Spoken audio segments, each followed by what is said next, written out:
السلام علیکم، میں ہوں خالد سعید اور آپ دیکھ رہے ہیں میرا چینل زبات ٹی وی۔ ناظرین کرام، ایک سوال پوچھا جاتا ہے عام طور پر کہ اللہ تعالیٰ نے وحی کا نزول کیوں کیا، انبیاء کرام علیہ السلام کو وحی دے کر کیوں بھیجا، اور کیا وجہ ہے کہ صرف یہ خاص لوگوں پر ہی نازل ہوتی ہے، ہر انسان پر نازل نہیں ہوتی، اور وحی کی ضرورت کیوں پیش آئی۔ آج کی اس ویڈیو میں جانیں گے اس اہم سوال کا جواب، ہمارے ساتھ رہیے گا۔ ناظرین کرام، انسان مدنی الطبع ہے، معاشرے میں، گروہ میں، جتھے بندیوں میں رہنا اس کی فطرت کا اہم ترین حصہ ہے۔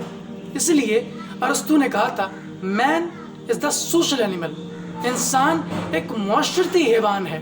اسی غرض سے اس کی بہت ساری ضرورتیں بھی ہیں، جیسے روٹی، کپڑا، مکان اور اس کی ازدواجی زندگی۔ انسانوں کی جو بہت بنیادی ضرورتیں ہیں ان میں یہ 4 چیزیں آتی ہیں۔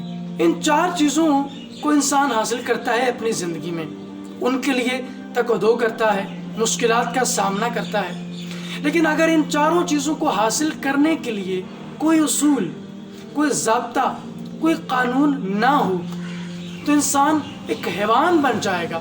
پھر ہمارے معاشرے میں جنگل کا قانون ہوگا، کوئی انسانیت کا قانون نہیں ہوگا۔ جس کا جو دل چاہے گا وہ کرے گا، جیسے جانور کرتے ہیں۔ اس لیے انسانوں کو ان کی انسانیت میں رکھنے کے لیے قانون کی ضرورت ہے، اور قانون بھی بڑی دلچسپ بات ہے۔ اگر انسان اس قانون کا تعین کرنے لگے تو وہ تعصب کا شکار ہو جائے گا، وہ بہت ساری چیزوں میں اپنے مفادات رکھے گا، اپنی تحفظات رکھے گا، اور اپنے ساتھ تعلق رکھنے والی چیزوں کو پریویلیج دے گا، ان کا حق رکھے گا اور دوسروں کا حق تلف بھی کرے گا۔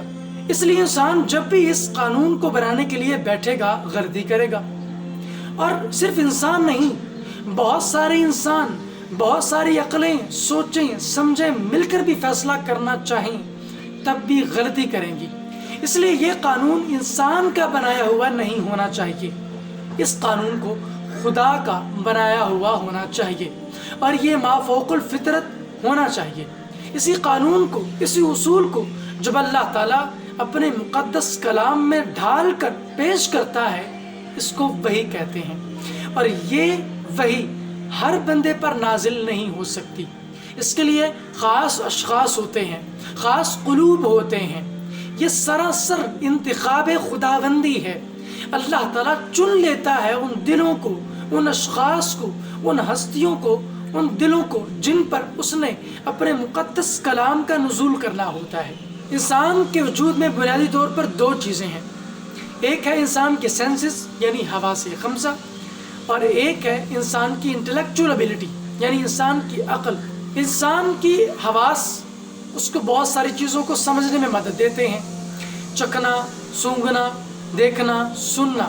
لیکن انسان کے جو حواس ہیں وہ بہت ساری چیزوں میں غلطی کر سکتے ہیں۔ مثال کے طور پر ایک بیمار شخص ہے، اگر وہ کوئی میٹھی چیز کھائے گا تو اسے کڑوی معلوم ہوگی۔ اب اس کے حواس تو قائم ہیں لیکن حواس نے غلط فیصلہ کیا۔ بالکل اسی طرح انسان کی جو عقل ہے وہ بھی غلطی کر سکتی ہے، اس کا جو انٹلیکچول ہیومن ہے وہ بھی غلطی کھا سکتا ہے۔ اگر کوئی شخص خود اپنی عقل سے فیصلہ کرنے کے لیے بیٹھے گا تو لازماً اختلافات چھوڑے گا اپنے پیچھے، لازماً غلطی کرے گا۔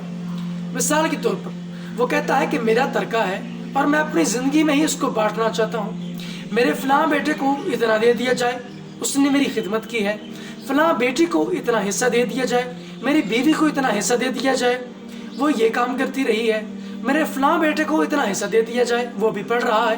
تو ان ساری چیزوں میں اس کے پاس کوئی کرائیٹیریا نہیں، کوئی اصول نہیں، کوئی ضابطہ نہیں جس کے مطابق وہ کریکٹ فیصلہ کر سکے، تو لازماً انسانی عقل بھی غلطی کھاتی ہے۔ تو جب انسانی عقل اور انسانی حواس ہیچتر ہو گئے، فیصلہ کرنے سے عاری ہو گئے، تو لازماً کسی ایسی چیز کو فیصلہ کرنا تھا جو ان سب چیزوں کو ایکوریٹ وے میں انسان کے سامنے پیش کر سکے، اور اسی کو ہم وحی کہتے ہیں۔ وحی عربی زبان کا لفظ ہے جس کا مطلب ہے چپکے سے کسی بات کو دل میں ڈال دینا، گفتگو کرنا، اشارہ کرنا۔ وحی عربی زبان کا لفظ ہے، اور جیسے جیسے اس کے صلے بدلتے ہیں ویسے ویسے اس کے مفاہیم میں بھی تبدیلی آتی ہے، اور اصطلاح میں اس سے مراد اللہ تعالیٰ کا انبیاء کرام علیہ السلام کو خبر دینا ہے۔ جو اللہ تعالیٰ پیغامات ارشاد فرماتا ہے انبیاء کرام علیہ السلام کو فرشتہ جبریل کے ذریعے، اسے ہم وحی کہتے ہیں۔ انگریزی زبان میں وحی کے لیے بہت سارے الفاظ موجود ہیں، جیسے اورکل، انسپریشن، ڈیوائن ریویلیشن یا ریویلیشن وغیرہ۔ یہ سارے الفاظ وحی یا الہام کے معنی میں آتے ہیں۔ اب سوال یہ پیدا ہوتا ہے کہ یہ کیسے پتہ چلے گا کہ یہ وحی ہے، اور اللہ تعالیٰ نے ہر انسان پر علیحدہ وحی کیوں نہیں کر دی؟ تو اس کا جواب یہ ہے کہ ایسا نہیں ہو سکتا۔ ہر شخص پر علیحدہ وحی نازل نہیں ہو سکتی، کیونکہ اگر کسی شخص نے کسی بندے کا قتل کر دیا اور وہ یہ بھی کہہ سکتا ہے کہ جی میں نے یہ بالکل درست کیا ہے، میں نے غلط نہیں کیا، چونکہ مجھ پر تو وحی نازل ہوئی تھی۔ کوئی شخص کسی کا حق غصب کر لیتا ہے، حق تلفی کر لیتا ہے، تو یہ کہہ سکتا ہے کہ مجھ پر وحی نازل ہوئی تھی۔ اس طرح تو معاشرے میں بگاڑ پیدا ہو جائے گا۔ تو اس لیے ایک شخص کو لا اینڈ آرڈر نافذ کرنے کے لیے، لاگو کرنے کے لیے ہونا چاہیے تھا، اور وہ انتخاب خداوندی ہی کے ذریعے ممکن ہو سکتا ہے، اور اسی کو ہم نبوت کہتے ہیں۔ اور جو اللہ تعالیٰ کے اصول اور قانون لاگو ہوتے ہیں وہ وحی کے ذریعے ہی ممکن ہو سکتے ہیں، اور وہ ایک شخص کر سکتا ہے، سارے نہیں کر سکتے۔ نبی ہر وہ شخص ہوتا ہے جو اللہ تعالیٰ سے وحی پاتا ہے، اور اس وحی کے ثبوت کے لیے وہ معجزہ پیش کرتا ہے۔ معجزہ دراصل نبی کی تصدیق کرتا ہے، بتاتا ہے کہ یہ نبی ہے۔ معجزہ کہتے ہی اس چیز کو ہے جو انسانی عقل کو، ہیومن انٹلیکچوئل ہیومر کو عاجز کر دے، یعنی انسانی عقل نہ اس کا مقابلہ کر سکے، نہ انسانی حواس اس کا ادراک کر سکے۔ یعنی انٹلیکچوئلزم اور سینسزم، یہ ساری چیزیں جس جگہ پر جا کے ہیچ ہو جاتی ہیں اس کو معجزہ کہتے ہیں، اور معجزہ نبی کی نبوت کی دلیل ہوتا ہے اور وحی کا پختہ ثبوت ہوتا ہے۔ وحی کی کتنی قسمیں ہیں؟